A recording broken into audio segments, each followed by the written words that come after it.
Bonjour, pour cette nouvelle émission du journal des métiers de la Chambre de métiers et de l'artisanat, année 2021, je suis en présence du président de la Chambre, M. Marc Vernier. Bonjour. De Jérôme, qui est le directeur du service économique et du territoire. Bonjour. Bonjour. Alors, on va démarrer simplement cette émission par des vœux, puisque vous avez fait vos vœux vendredi à tout le monde, comme tout le monde, j'aurais tendance de dire, à travers une caméra. Je vous présente, au nom des élus du conseil d'administration, des élus du bureau et des collaborateurs de la Chambre de métiers et de l'artisanat des Landes, tous nos vœux pour 2021 de sérénité, de bonheur, pour vous et pour vos proches.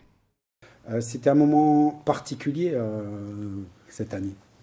C'est un moment particulier parce que, ayant pris conseil au mois de décembre dans la programmation, on s'est rapidement aperçu que les conditions sanitaires ne nous permettraient pas véritablement de pouvoir faire des vœux devant tous ceux que nous voulions atteindre, institutions, organismes, services de l'État et tous nos partenaires.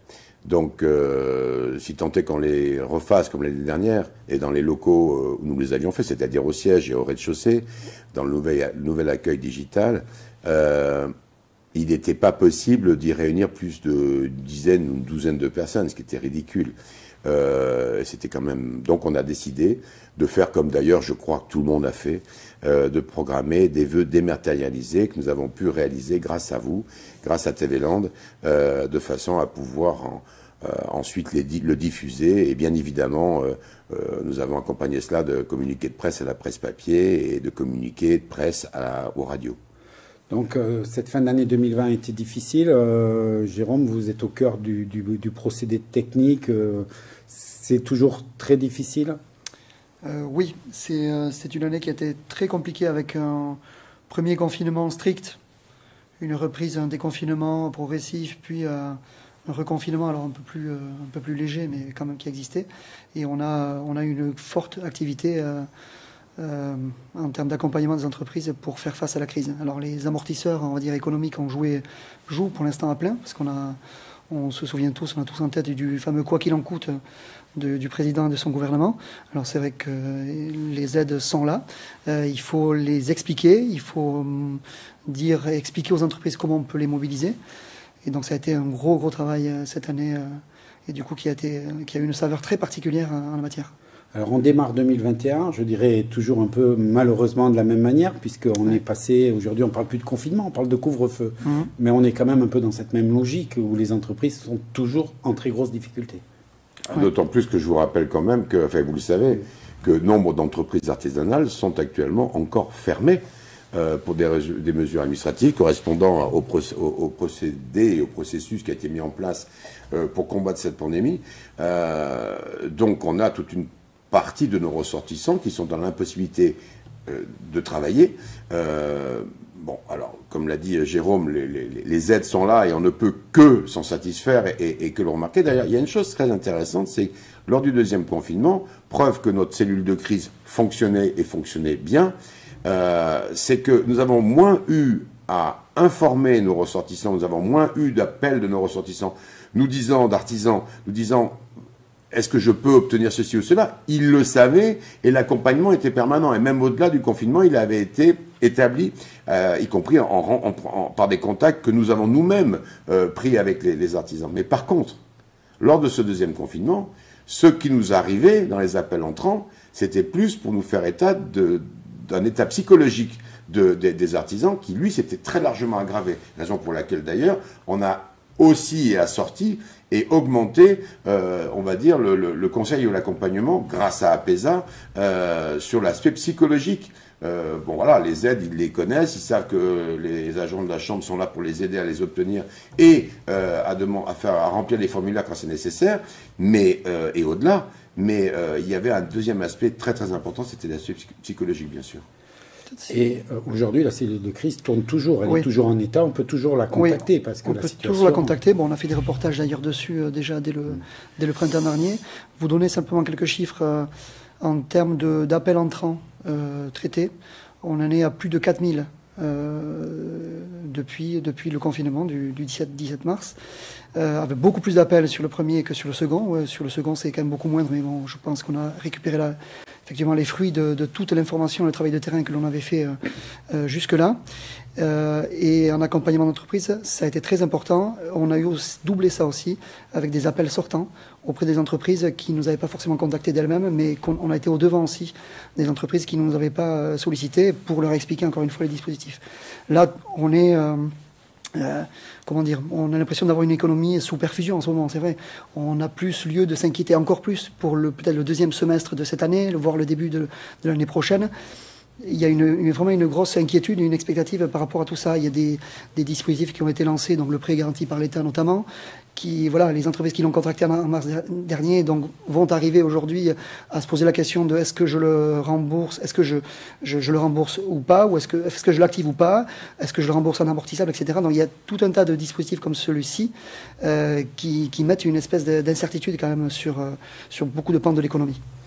Et j'aurais tendance à dire, la difficulté, c'est que ça occupe quasiment tout votre temps, mais il faut aussi prévoir l'avenir. C'est ça aussi, un bon dirigeant, c'est de voir l'avenir. Et donc, vous avez un travail, je dirais, aujourd'hui de terrain, et une vraie volonté, vous l'avez dit pendant vos vœux, de travailler avec les EPCI. Alors, EPCI, pour que je ne fasse pas d'erreur, dites exactement ce que ça veut dire. En fait, ce sont les agglomérations et les communautés de communes, voilà. Qui sont appelés établissements publics... de coopération intercommunale. Voilà, merci beaucoup.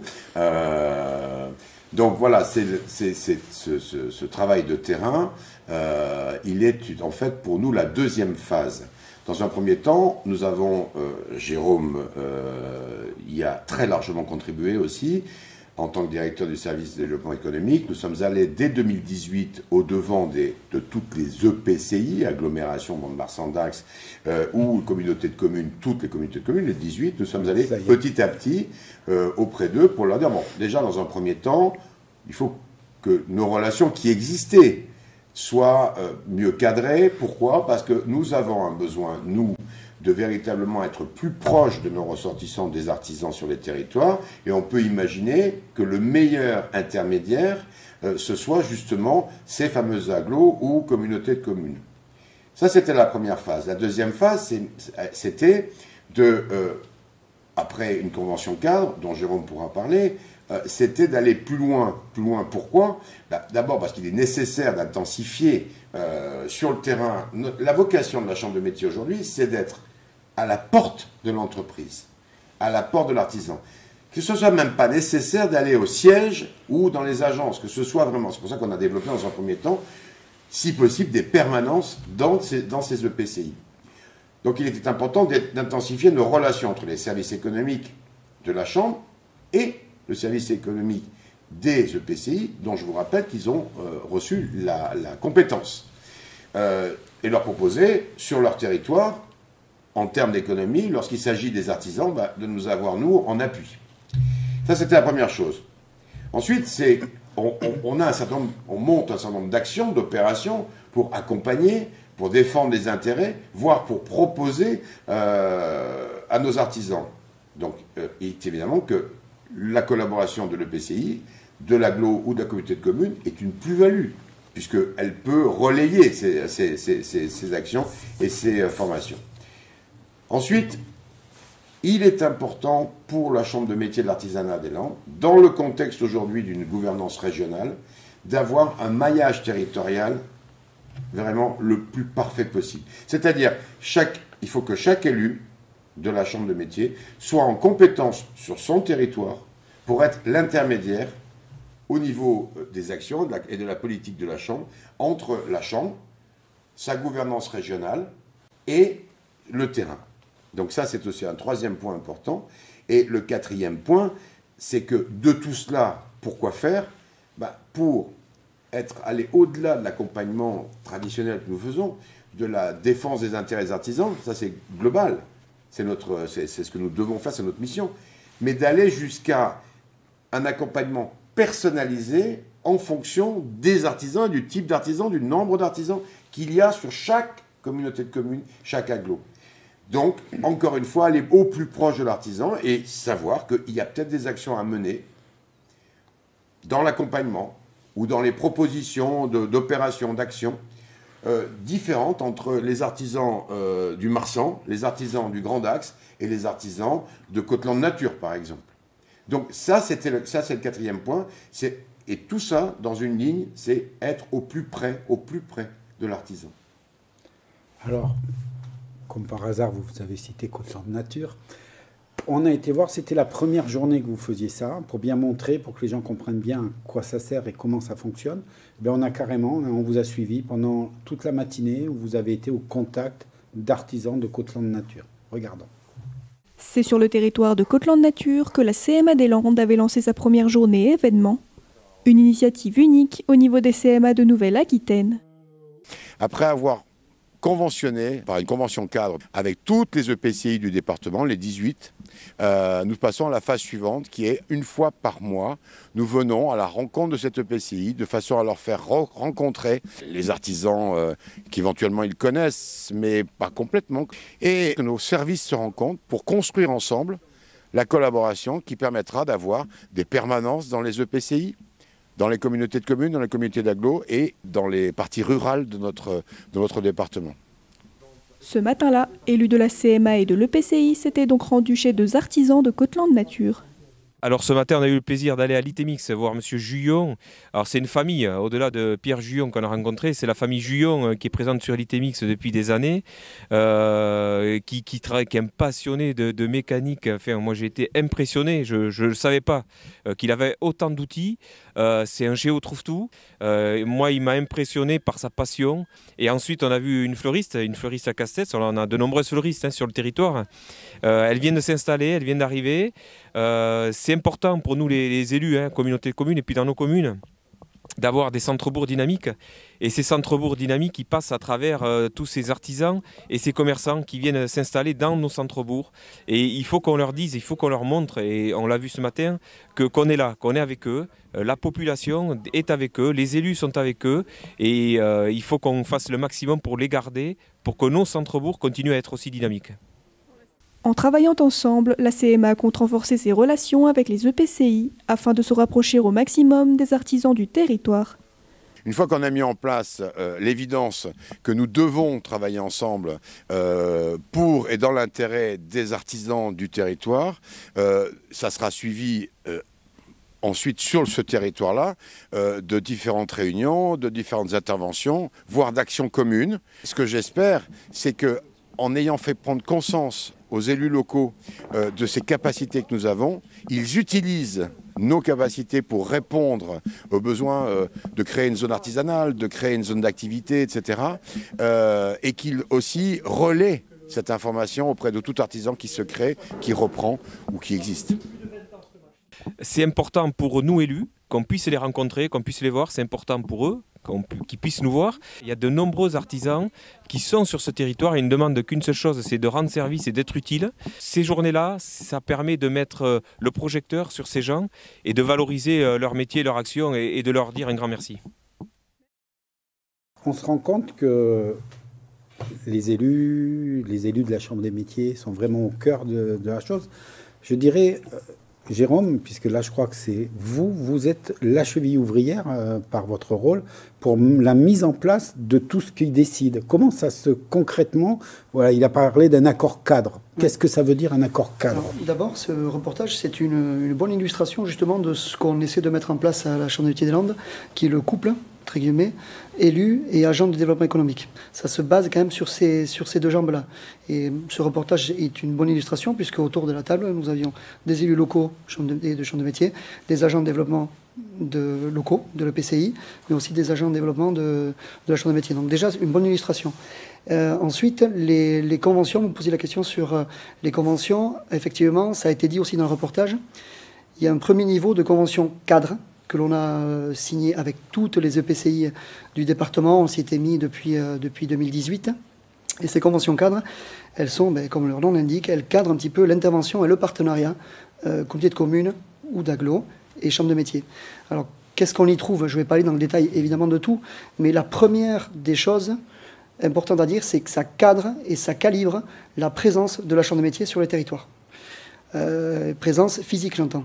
À l'heure où on parle beaucoup de dématérialisé, de webconférences, c'est vrai, on le fait, mais on voit aussi qu'on a besoin de présence physique sur le territoire, d'accompagner les entreprises au plus près de leurs besoins. Et pour ce faire, dans ces conventions-là, donc, on a un rythme de permanence qui sont donnés, calibrés en fonction de chaque PCI. Et on est dans les bureaux de la communauté de communes, mais on est aussi souvent sur les maisons France Service, pour celles qui sont labellisées sur le département de Landes. Donc on a quand même des points d'accroche qui nous permettent d'être présents. Alors présents, pour quoi faire? Je me permettrai justement, pour que les gens comprennent bien, vous êtes présent, comme vous dites, au plus proche, ce qui permet qu'un artisan de casse-tête, il n'a pas besoin d'aller à Dax ou à Biscarrosse ou à Mont-de-Marsan. C'est vraiment, il suffit qu'il se renseigne sur l'heure de permanence pour avoir un élu de la Chambre. C'est ça qui est important. Alors c'est en train tout ça est en train de se finaliser. Donc on est présent dans beaucoup d'endroits, au-delà du siège des antennes dont vous avez parlé. On a, dans les prochaines semaines, je pense, vocation à aller, et on ira, je pense, partout, sur chacune des intercommunalités. Et comme vous le dites, pour être au plus près des besoins des artisans. Alors, et alors pourquoi être au plus près? C'est qu'on a aussi cette... Monsieur le Président en parlait tout à l'heure, on a un nouveau contexte aujourd'hui de régionalisation des chambres de métiers.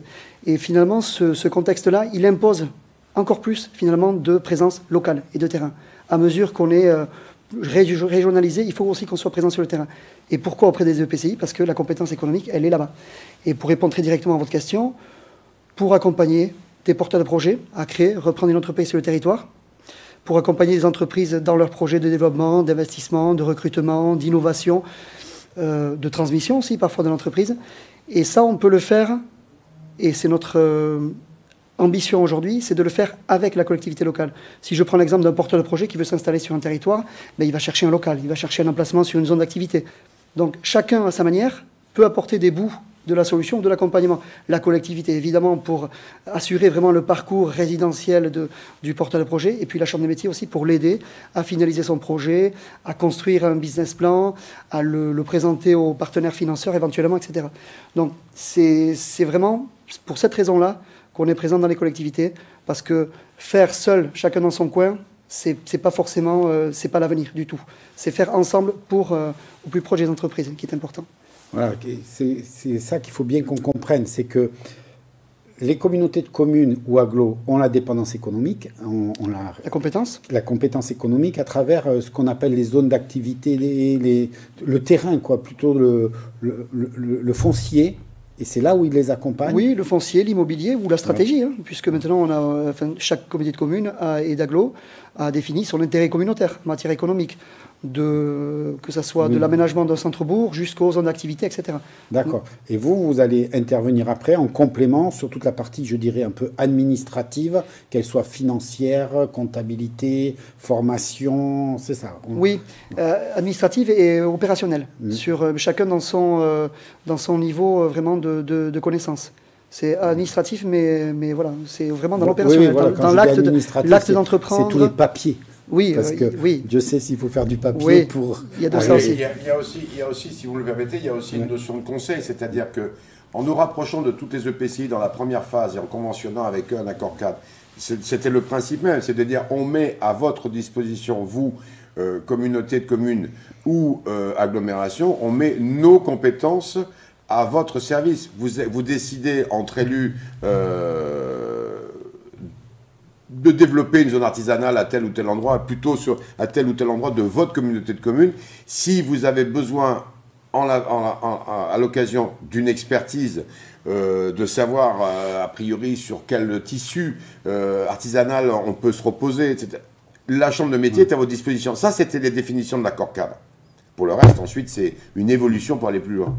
Aujourd'hui, vous avez les premiers retours de vos artisans comment ces retours, comment ça leur apporte quelque chose, là, comme les deux personnes que l'on a vues? Vous avez des retours, oui, on a des retours. toutes les collectivités dans lesquelles on est amené à intervenir et à être en permanence, oui, on accompagne de plus en plus d'artisans.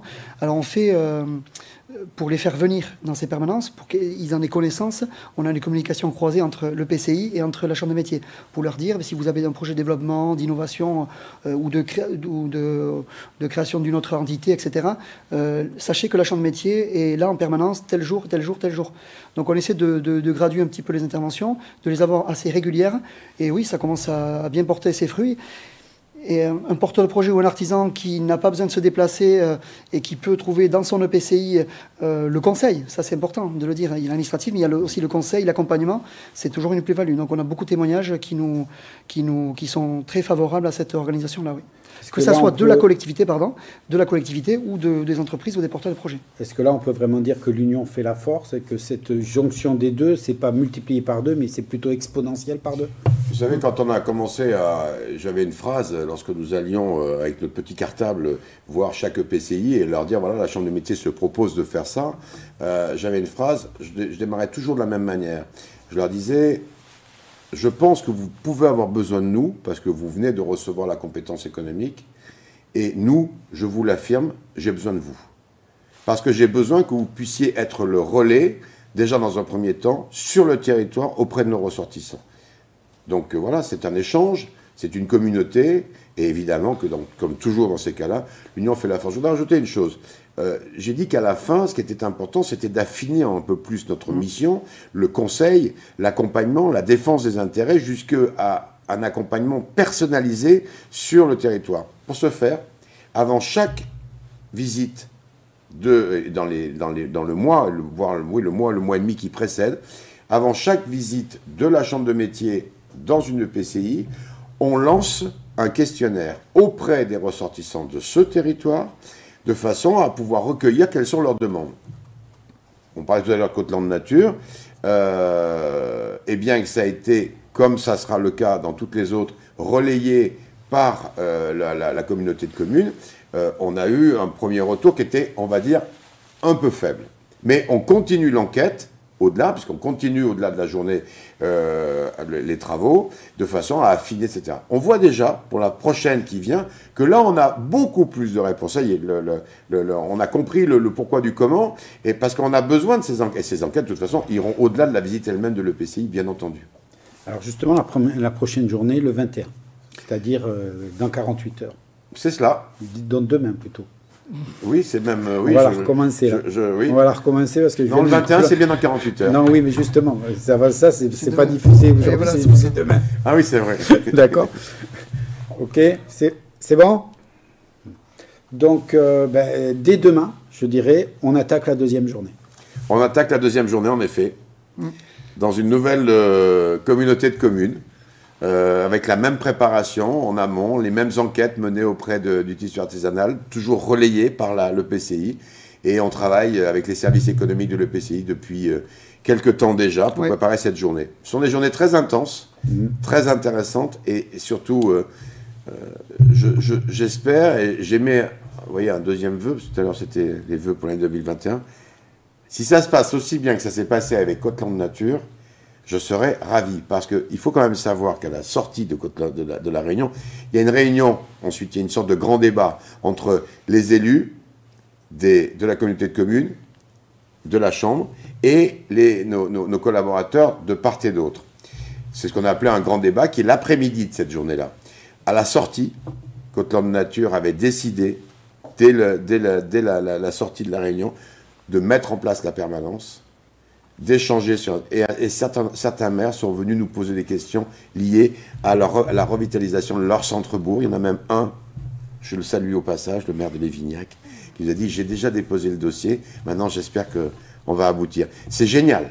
Là, on voit bien que vous parliez d'union, et c'est encore une fois par et pour les artisans qui vont pouvoir, dans cette EPCI, au fur et à mesure, retrouver un maximum de services et d'accompagnement et associés avec l'EPCI. On regardera ça, j'enverrai un journaliste pour voir, et on pourra regarder au prochain journal si ça s'est bien réalisé, si vos vœux de 2021 commencent à être sur la bonne route. En attendant, ben, la Chambre continue à vous former, ça c'est devenu traditionnel. On va retrouver, comme d'habitude, j'aurais tendance à dire, les choses que vous avez besoin. Donc connaître les bases de la comptabilité, ça c'est quand même important, ça paraît tellement évident, mais il faut quand même le faire. Donc le 25, le 26 janvier à Dax. Vous avez l'hygiène qui est très importante pour certaines entreprises, surtout l'alimentaire, le 28 et le 29, à Dax toujours. Instagram, maintenant on parle beaucoup parlé de Facebook, maintenant c'est Instagram, je ne sais pas si vous y êtes au niveau de la Chambre. Pas oui, encore, oui, bien ça y sûr, est, si, voyez, la Chambre y est, oui. Donc niveau 1, niveau 2, ben, là c'est le niveau 2, le 2 février. À Mont-de-Marsan, le 22 et le 23, ben, faire un devis, ça c'est important. Facturer, très important, parce qu'il y en a qui oublient de facturer au grand bonheur des clients, mais après le comptable est peut-être pas toujours content à ce moment-là. Donc avec EBP sur Mont-de-Marsan le 22 et le 23, et puis après les tableurs Excel, ça aussi c'est quelque chose qui paraît simple aujourd'hui, mais qui n'est pas évident, et c'est surtout que ça peut nous amener à faire beaucoup de choses derrière. Ouais. Je me permets juste un petit commentaire, parce que là vous avez égrené un petit peu l'offre de formation qui arrive. C'est très bien, Dax Mont-de-Marsan, mais ces conventions-là et cette animation territoriale dont on a parlé depuis le début de l'émission, on a aussi vocation à décentraliser tout simplement l'offre de service de la Chambre de métier. Donc j'espère que dans quelques semaines ou mois, on pourra proposer ce type de formation. Non, mais c'est pas... Non, mais j'espère que moi, je pourrai annoncer d'autres villes, on au lieu de dire Dax et Mont-de-Marsan. Parce que c'est ça, hein, c'est ça, les conventions particulières, c'est ça aussi, c'est décentraliser l'offre de service de la Chambre, et y compris l'offre de formation, qui aujourd'hui est faiblement décentralisée. Mais voilà. C'est vrai que ça fait partie de notre objectif. Il a le choix entre Dax ou Mont-de-Marsan, c'est pas évident, il préférerait aller à Parentis ou aller à Mimizan si c'était possible. Hein? Exactement. Voilà pour aujourd'hui, donc on a fait le tour des formations. Ce journal se termine. Pour ce premier journal de l'année, eh ben, vous voyez, il y a encore du travail entre la pandémie qui continue et que pour les entreprises, ben, c'est toujours compliqué. Et puis des projets, et quand même la Chambre regarde vers l'avenir. Je vous remercie d'avoir pris le temps de venir nous voir. Au revoir.